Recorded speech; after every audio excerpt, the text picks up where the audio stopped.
There is much that we don't know about the hidden worlds of our leading celebrities. Rumors, secrets, and conspiracies abound, forming haunting conclusions about the lives of famous societal idols. Number 10. Jayne Mansfield's story begins in 1933 in Pennsylvania, a time when she was born to the name Vera Jane Palmer. In her late teenage years, she married Paul Mansfield, and by the time she turned 21, they were living in Hollywood with their child.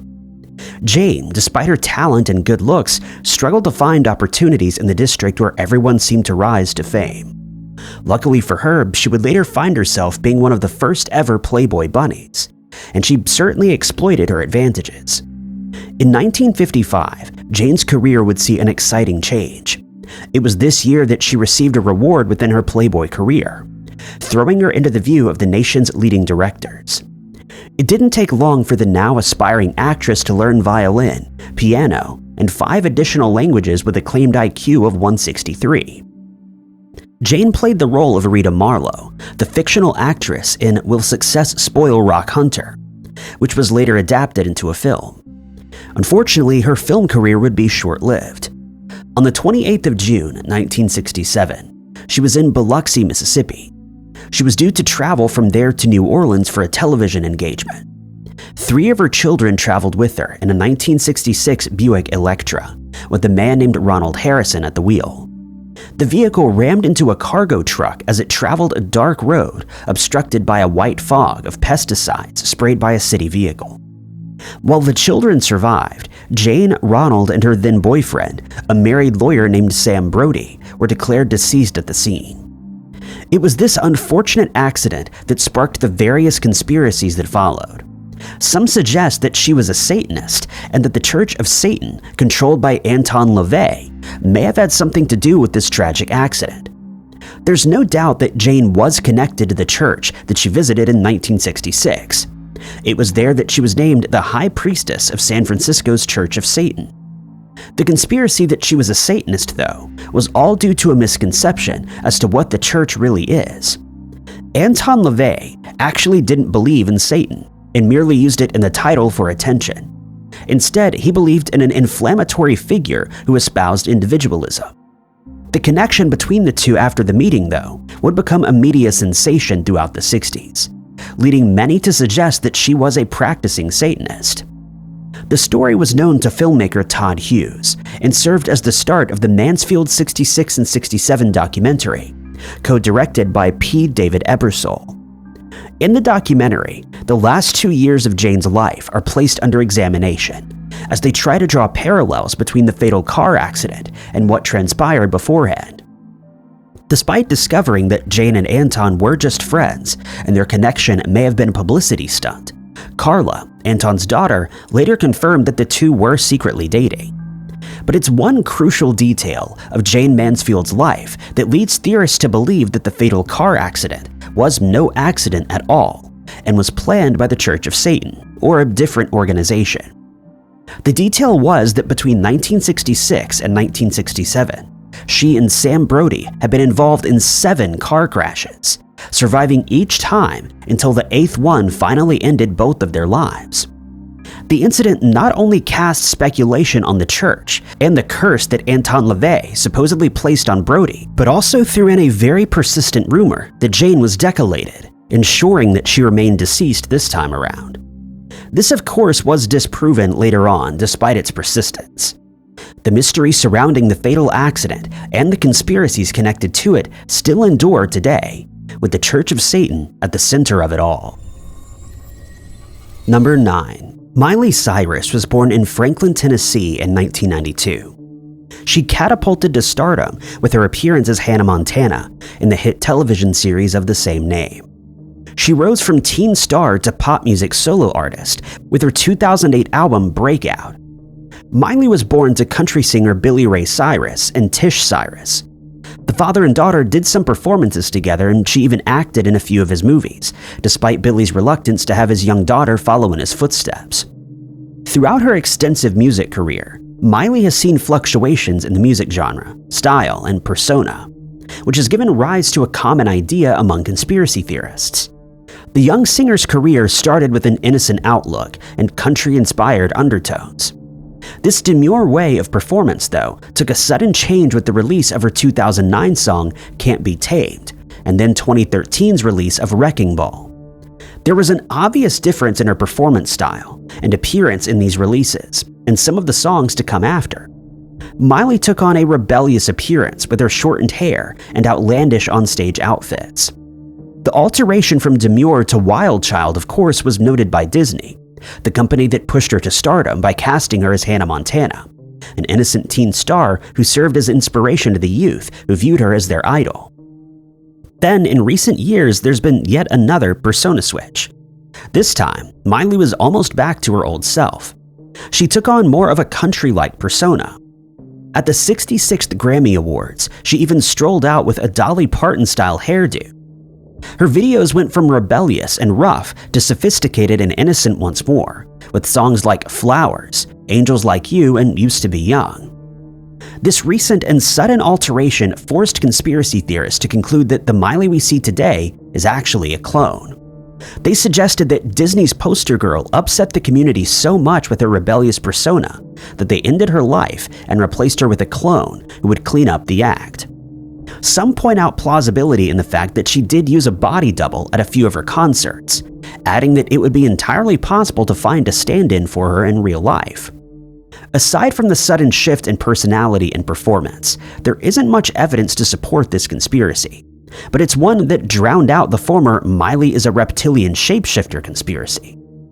One bizarre YouTube video claimed that she was a reptilian hybrid, referring to a clip where she seems to be blinking sideways and where her pupils change shape.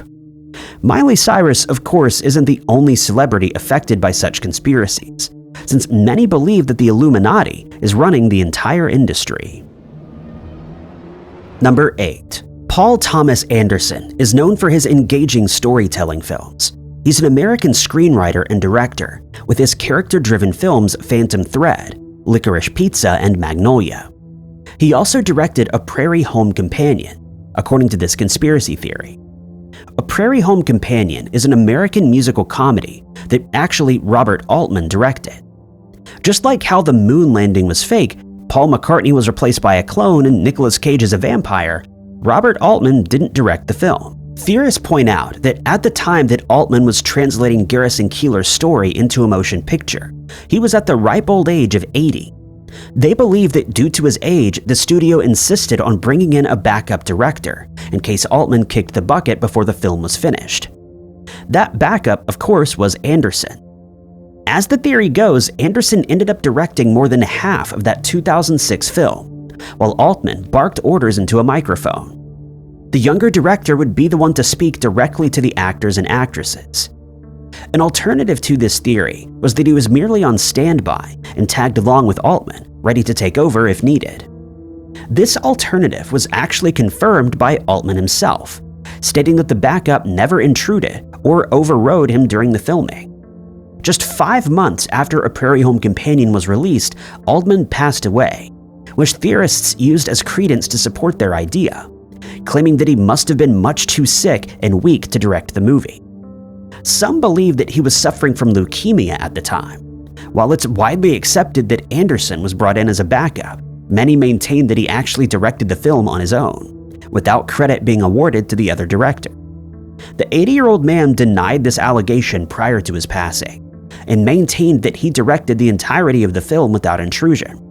But a small piece of evidence may rekindle this idea, and it came flowing from the grapevine quite recently.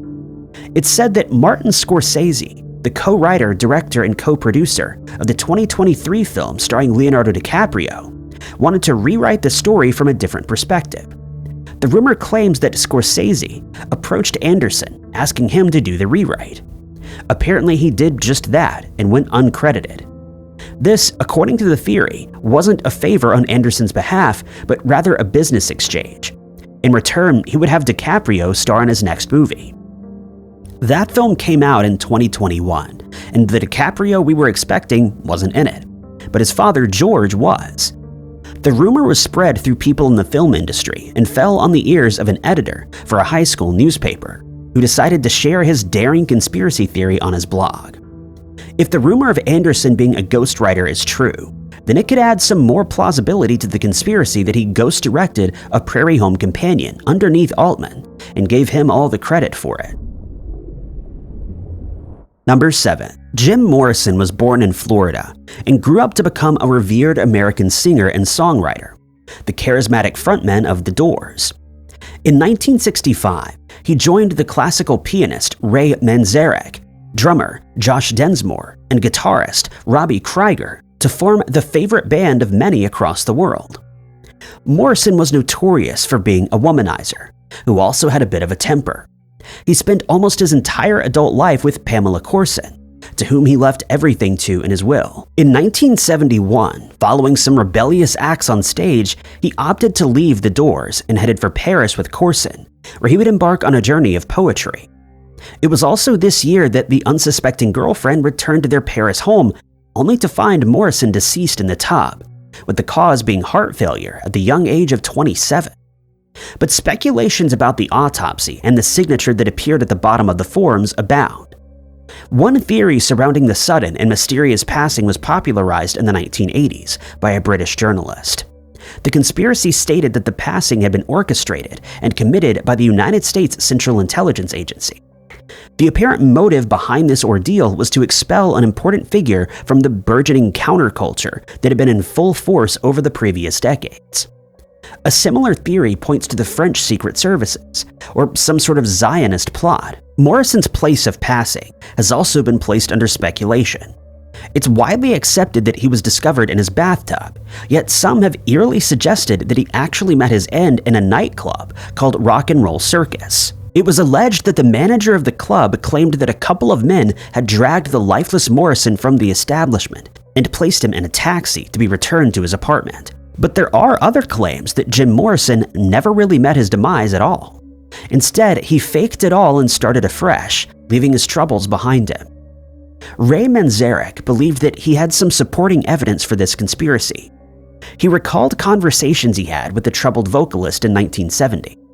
Ray wasn't alone either, and the conspiracy took social media by storm in 2016, with claims of a supposed doppelganger popping up. The doppelganger was a man in his 70s named William Lawyer who was living in Oregon.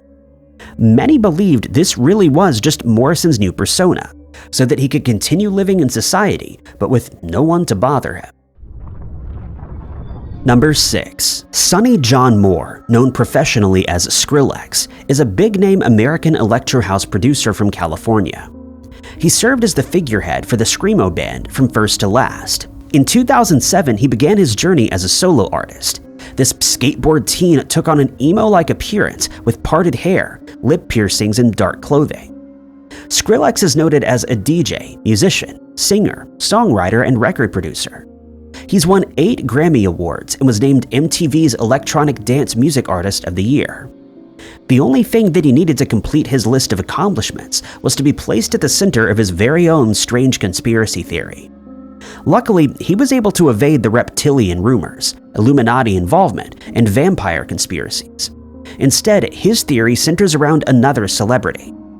Corey Feldman is an American musician and actor known for his roles in Friday the 13th, Gremlins, The Goonies, The Lost Boys, and The Two Coreys, which is an ironic title for the series given this conspiracy. The idea posited by fans and theorists is that Skrillex and Feldman are either the same person or are closely related. The reason behind this odd yet somewhat plausible theory is the resemblance that these celebrities share. According to some theorists, they could be long-lost brothers despite their 17-year age gap. Side-by-side images certainly serve as a creepy piece of evidence. Aside from having different jawlines, Feldman and Skrillex share many other features that are similar to the point that they almost look identical. They have the same eyebrow shape, lip, nose, and laugh lines.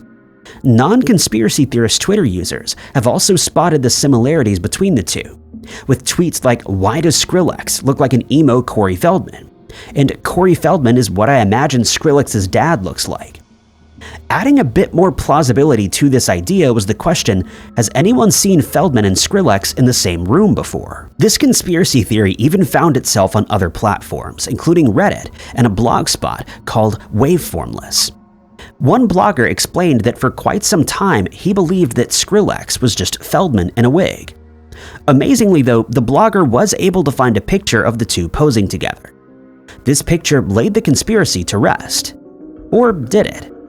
Many still maintain that Skrillex is Feldman's doppelganger, or that the DJ is the actor's secret love child.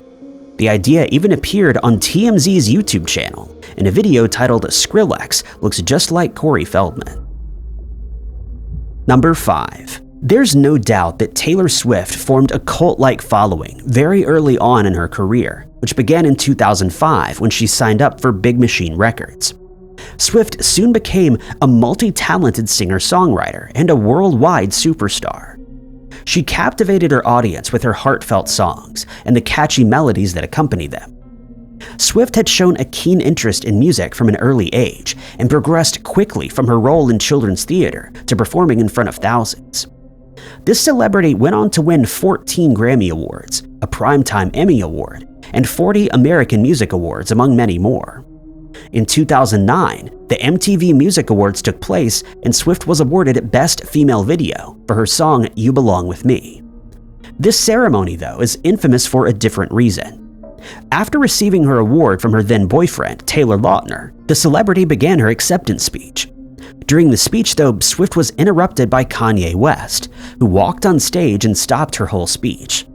He then told her that he was going to let her finish, but he just had one thing to say, and he claimed that Beyoncé had one of the best videos of all time, while Swift stood there absolutely humiliated. Later that evening, Beyoncé would win a more prestigious award, Music Video of the Year. She then invited Swift back on stage to finish her botched speech. This interruption ended up overshadowing everything else that had taken place that evening, including Madonna's tribute to the late Michael Jackson and Lady Gaga's paparazzi performance.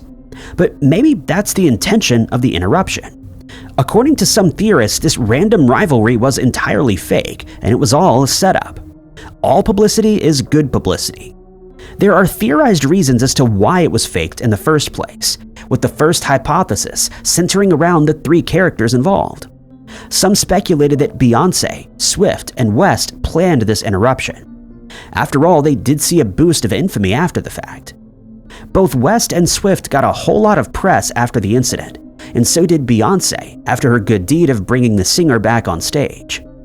Some conspiracy theorists, though, took it to the next level, and this time it involved the Illuminati.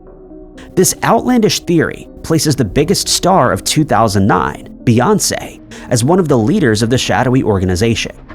She and her husband, Jay-Z, seem to be living on a different level of success and power. Beyoncé is also known to flash a triangular hand symbol from time to time, which is known to be associated with the Eye of Providence, linked to the Illuminati. Theorists also pointed out that she's known to incorporate other symbols in her performance. One instance was at the 2017 Grammy Awards, where Beyoncé was wearing a goddess-style outfit. This fueled rumors that she was a supreme leader of the Illuminati. But how does this tie in with the whole Taylor Swift-Kanye West incident? Well, to be inducted into the Illuminati, one must go through an initiation of sorts, and celebrities supposedly get the worst of it. In this case, the initiation was public humiliation. These public humiliation rituals are performed in an effort to emphasize the differences between social statuses.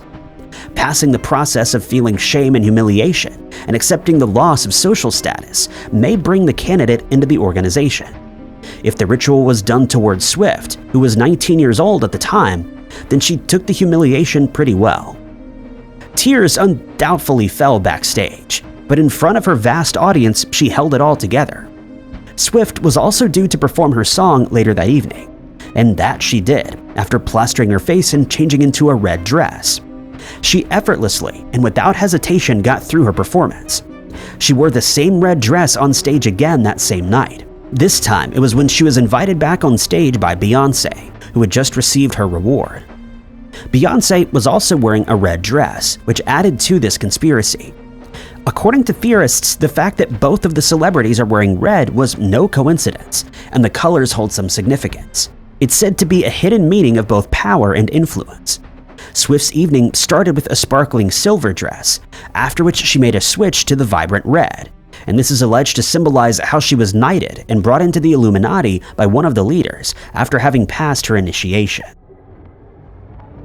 Number 4. Jay-Z quickly became one of the most influential figures in hip-hop in the 1990s. His life began in Brooklyn under the name Sean Carter. He had first-hand experience in the dealing of narcotics, which would later serve as inspiration behind his lyrics when he started his rapping career under the name Jazzy, which he later shortened to Jay-Z. He and 2 friends founded the company Rockefeller Records, and it didn't take long for the first album to be released, with millions of copies sold in the United States. A string of successful albums followed, and Jay-Z's career took flight. Despite being pretty straightforward with seemingly no hidden agendas, this rapper couldn't evade the conspiracy theories either. According to some, Jay-Z is a time traveler, a vampire, or a time-traveling vampire. This idea came after a picture popped up out of nowhere on the New York Public Library's Schomburg Center blog. The picture was taken in the 1930s and featured a few men gathering outside of a building. Seated on the railing and staring directly at photographer Sid Grossman was a figure that shares a striking resemblance to the rapper we see today. The unidentified man wore a flat cap which cast a shadow over his face, but that shadow didn't stop anyone from noticing the similarities. The Schomburg Center blog also added the caption, "Does the man on the right remind you of someone?" Perhaps it was his great-grandfather taking a break in Harlem in 1939. It didn't take long for both Reddit and BuzzFeed to catch on and post the picture on their platforms. And this sparked the time traveler conspiracy theory. Some fans speculate that Jay-Z's success and influence may be due to his ability to transcend time. This theory even took on a life of its own, with many maintaining that he had supernatural powers. Eventually, the continuation landed on the most accepted idea, which combined both aspects. Jay-Z is a time-traveling vampire. Some skeptics argued that it could have been a great-uncle or a great-grandfather, but the rapper seems to know who his family members are, and no one responded to the blog post asking if anyone knew who that person was. While most can see where the time-traveling part of this theory comes in, the vampire aspect doesn't make much sense. Skeptics pointed out that if he was a vampire, wouldn't he be rapping about it, since he raps about other controversial topics such as dealing narcotics? In turn, theorists point to the #1 rule of being a vampire, which is do not talk about being a vampire. While these mythical beings would most likely be accepted in today's society, there is always the fear of having a stake driven through the heart, which is a plausible explanation as to why Jay-Z never made a song about it. There's also another piece of evidence that theorists have cited for this proposition, and it relates to the rapper's age. Today, Jay-Z is 54 years old, but his appearance says otherwise. He's been in the music business for around 20 years, but he's remained mostly the same, an aspect that some have attributed to his vampirism. Further evidence for the whole non-aging hypothesis can also be found in some of his songs, including Forever Young, with the lyrics "You Never Get Old." Beyoncé has also been added to the mix because a vampire cannot coexist with a mere mortal. This means that she too must be a vampire. According to this belief, this vampire time-traveling couple does have an end goal, which is to create a kingdom. They already have a cult-like following and an extensive fan base, with Beyoncé's fans being referred to as the Bayhive. Hive is also used to refer to a vampire clan and their home, which is all led by a queen. And as we know, Beyoncé is also referred to as Queen Bee. Number 3. Robert Gaston Fuller used the stage name Robert Fuller as he entered the music scene in the 1960s. He was part of a band called the Bobby Fuller Four. The band signed with Delphi Records and rose to fame with their cover song, I Fought the Law. Unfortunately, though, Bobby's career was short-lived due to his untimely passing. It was the 17th of July, 1966, when he left with his mother's Oldsmobile. The following morning, she discovered that her son had not returned. 14 hours later, at 5 p.m., the vehicle was back and left in an empty lot next to the apartment building. When his mother went to investigate, she found Bobby already in deep rigor mortis in the vehicle's front seat. On the seat next to him was a gas canister, that was only 1/3 full with a hose attached, with the man covered in gasoline. The coroner determined that he succumbed to asphyxiation due to the inhalation of gasoline, but Bobby's passing would become one of the most enduring mysteries in the music industry. What added to the mystery was the coroner report, with one page listing the ordeal as an accident and another page littered with a question mark next to the word accident. It was discrepancies like these that would fuel many conspiracy theories relating to his passing. The first theory that began to circulate was purported by one of Bobby's bandmates, Jim Reese. He believed that Charles Manson may have played a role in the incident, despite having no evidence to support this theory. It's also noted that Manson was incarcerated from 1961 to 1967. But a crime website produced an alternate theory, linking a local mafia to the ordeal. This was due to a secret connection that Bobby had to a woman named Melody. Only the singer's mother and closest friends knew that these two were seeing each other, but no one had extensive knowledge of her. The only thing that came to light was that Melody had ties to the mafia. According to one article, this mysterious woman had a boyfriend who was in the mob, which is likely why she and Bobby kept their relationship a secret. Randy Fuller, Bobby's brother, recalled that he had plans to go to a party with Melody on the night prior to his passing. According to him, Melody would be driving Bobby to the party, where they would meet some big-time people. What happened at that party, though, is unknown. But after the fatal incident, rumors abound about mafia involvement and cover-up conspiracies. Bob Keane, the producer who signed the band to Delphi Records, believed that a fight broke out, possibly an accident that could have involved other celebrities, in which case that cover-up conspiracy would come into play. No one could explain why Bobby had been doused with gasoline, or how the vehicle made its way back to the apartment. Melody would later deny being involved with anyone with ties to the mafia, and that she had any knowledge of this alleged party that they would be attending. Others pointed their finger at Keane, who worked with Valens and Sam Cooke, who had met strange endings, although no evidence was found to support this theory. Another hypothesis is that an unidentified person had called him in the middle of the night, claiming to have run out of gas. They then took his life and returned him to the apartment, which would explain why there was a gas canister in the vehicle in the first place. It was also found that Bobby had an insurance policy of $800,000, which was paid out to the Delphi Records financier Larry Nunes, the company's silent partner. And this is why some believe that the record company had something to do with it. One supporting piece of evidence for this theory is that the insurance wouldn't pay out if the passing was not accidental, hence the reclassification on the coroner report. It remains speculation that Nunes has ties to the mafia, but it was confirmed that there was in fact an insurance policy in place, with the money being paid out directly to him. Theorists point to motives such as the recent singles flop, Bobby opting to bail on the tour, and the rumors that he was planning on going solo. Number 2. Morgan Freeman made his way onto Broadway in 1967, which kickstarted his acting career. He would then work on stage and appear in the children's show The Electric Company as Easy Reader. Freeman then began acting in more challenging films, such as Street Smart, which earned him his first ever Academy Award nomination for Best Supporting Actor. He was then nominated for an Oscar as the Best Actor for his appearance in Driving Miss Daisy. He's known for his subtle humor, emotional depth, and versatility, which made him one of the most revered performers of his generation. One aspect of his life, though, seemed to evade his biography. He is Jimi Hendrix. Hendrix was an American guitarist and songwriter who brought us songs like Purple Haze and Voodoo Child. On the 11th of September 1970, he gave his final interview in London with Record Mirror. At the time, he was already suffering from poor health due to influenza and exhaustion. 2 weeks after his show with The Experience, Hendrix was found deceased in his girlfriend's apartment. He succumbed to asphyxiation while intoxicated with barbiturates. While there are many conspiracy theories in circulation regarding this revered musician's passing, one of them states that he never really met his end in the first place. This is where Morgan Freeman comes in.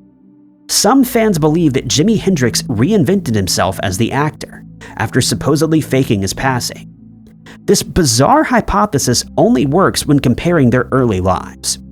Theorists point out that Freeman's career only truly kicked off in the early 70s, around the time of Hendrix's passing. One of the most compelling pieces of evidence, though, is the resemblance that these two men share. Analyzed photographs pinpoint the similarities in facial structure, particularly in the cheekbones and jawline. They also both have a very distinctive gap between their front teeth. The gap is a rare occurrence, which is a critical point when determining similarities. The two also share comparable voices. The musician was known to have a very distinct and smooth-speaking voice, resembling Freeman's deep and iconic tone. They also share a calm demeanor and eloquent speech pattern.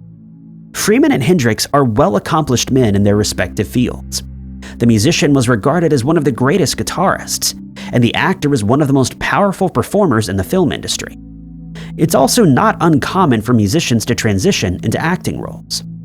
The hypothesis puts forth that Hendrix did just that. He abandoned his music career and reinvented himself to find a new creative outlet as Morgan Freeman. Number 1. At the age of 5, Brittany Murphy approached the table where Burt Reynolds and George Segal were seated. She told them that one day she too would be a star, and that she was. Brittany came from a line of international musicians and performers, and it was only expected that she would follow suit. Her big screen movie debut began in 1995 in the film Clueless. She garnered attention for her role in Girl, Interrupted, with Angelina Jolie. She also formed a band called Blessed Soul, from which she became the lead singer. Her vocal talents hit TV screens as the voice of Luann in King of the Hill. But stardom didn't come without darkness. It was alleged that she'd been a witness in the case of whistleblower Julia Davis, a former Department of Homeland Security employee. Davis would then allege that Brittany and her husband, Simon Monjack, were targeted for retaliation. This retaliation included land and aerial surveillance with the addition of threatened prosecution. Simon was subsequently arrested. The couple would later confide in Hollywood reporter Alex Ben Block, stating that they were under surveillance by helicopter and that their telephones had been wiretapped. It wasn't long after this that Brittany would be found deceased. Her passing was attributed to pneumonia and anemia by the Los Angeles County coroner, and the case was closed within the hour. Just 5 months later, though, Simon was found deceased, with the cause being the same as his late wife's. Again, the case was closed. But neither of the victims were ever given autopsies in search of possible poisoning or other causes. This is where the conspiracy theories began. Sparking life into the theories was Brittany's father, Angelo Bertolotti. He pursued an investigation behind the sudden demise of his daughter and her husband. He believed that they were both the victims of homicide. In 2013, Bertolotti found himself on Good Morning America, where he told the public that he believed his daughter was intentionally poisoned. A lab report that he commissioned showed the presence of heavy metals in Brittany's system upon her passing. This came from a hair strand sample that found 10 heavy metals above the recommended levels, according to the World Health Organization. But homicide wasn't the only theory at play here. Another rumor attributed both passings to toxic mold. The fact that both victims became ill and passed away in the same home led many to believe that the mansion was full of black mold, which can cause pneumonia. Sharon Murphy shared a bed with Simon following his wife's passing, and she denied the mold theory, claiming that it wasn't mentioned or even thought of by the health department. Conflictingly, in the 2-part docuseries called What Happened to Brittany Murphy, Sharon did suspect that there was mold in the home and had even discovered it inside the walls. Thank you guys so much for watching. If you liked this video, be sure to hit that like button. Also, don't forget to subscribe and click that notification bell to keep up to date with all of our future uploads. But my name is Ty Knotts, and I'll catch you guys in the next video.